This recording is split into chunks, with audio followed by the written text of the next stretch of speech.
Les actualités.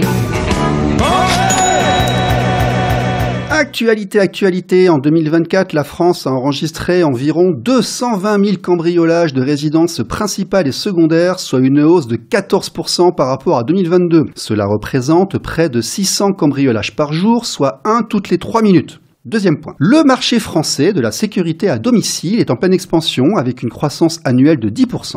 En 2022, ce secteur représentait 1,2 milliard d'euros et les projections estiment que d'ici 2028, près de 50% des ménages seront équipés de systèmes de sécurité.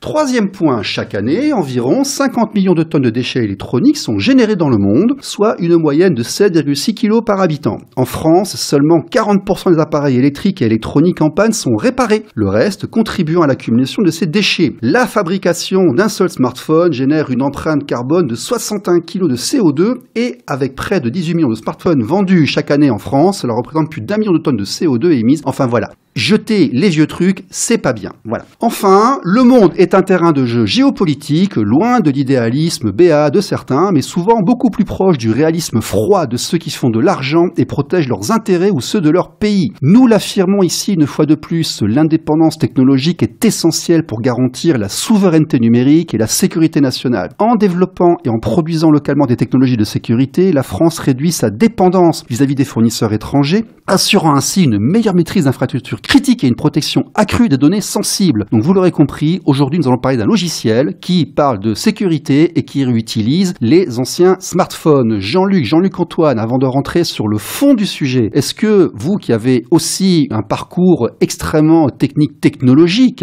l'EPITA, manager chez Orange, le bureau, le concile, ACAP durant plus de 13 ans, etc., l'indépendance technologique en France, rêve ou réalité ? C'est un rêve qu'on aimerait transformer en réalité. Nécessité alors Objectif. Dites-nous en plus. Voilà. Objectif. Et étant donné qu'on voit dans le contexte aujourd'hui les mouvements géopolitiques qu'il y a, du jour au lendemain, les amitiés peuvent se défaire, d'autres peuvent se créer. Oui. Le point commun, c'est que si jamais on a la technologie sur notre sol, on réduit les dépendances et on facilite ainsi la redéfinition des équilibres si nécessaire. Aujourd'hui, la France est-elle indépendante technologiquement ? Elle l'était. On a eu des belles années dans les années 90. Le Minitel, que tout le monde nous enviait.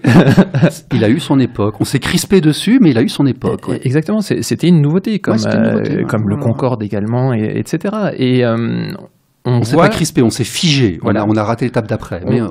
On voit que même si on a des belles licornes en France, on est quand même derrière les grandes innovations d'aujourd'hui. Bon, on va y aller simplement. Est-ce qu'on a un microprocesseur ?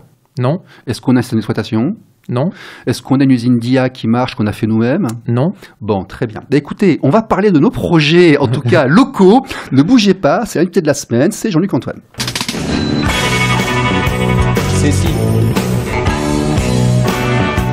L'invité de la semaine.